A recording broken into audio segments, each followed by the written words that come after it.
5ই August 2024। ভোরের আলো তখনও ঠিকমতো ফোটেনি, কিন্তু ঢাকার রাস্তায় লক্ষ লক্ষ মানুষ ইতিমধ্যে হাঁটতে শুরু করেছে এবং ক্ষমতার একদম কেন্দ্রে একটি ফোন বেজে উঠল। সেই ফোন কলটি যদি না আসতো, ইতিহাস হয়তো অন্যভাবে লেখা হতো। 2024 সালের জুলাই মাসে বাংলাদেশের ছাত্র জনতা একটি অসম্ভব লড়াই শুরু করেছিল। কোটা সংস্কারের দাবি থেকে জন্ম নেওয়া সেই আন্দোলন ধীরে ধীরে রূপ নিয়েছিল একটি সম্পূর্ণ গণ অভ্যুত্থানে। সরকার তখন মরিয়া, নির্দেশ এলো যে কোনো মূল্যে জনতাকে থামাও। এবং সেই যে কোনো মূল্যে মানে কি ছিল? মানে ছিল শুট অন সাইট। বিজিবির একটি বিশেষ ইউনিটের কাছে সেই নির্দেশ পৌঁছালো। নিরস্ত্র মানুষদের দেখা মাত্র গুলি করো, কোনো প্রশ্ন নেই, কোনো দ্বিধা নেই।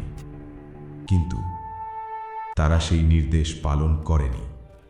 কেন? কারণ ঠিক সেই মুহূর্তে একটি ফোন এলো, ডিজিএফআই এর এক ঊর্ধ্বতন কর্মকর্তার কণ্ঠস্বর, শান্ত কিন্তু দৃঢ়। তিনি বললেন, এই নির্দেশ মানবে না। এই মানুষগুলো তোমাদের শত্রু নয়।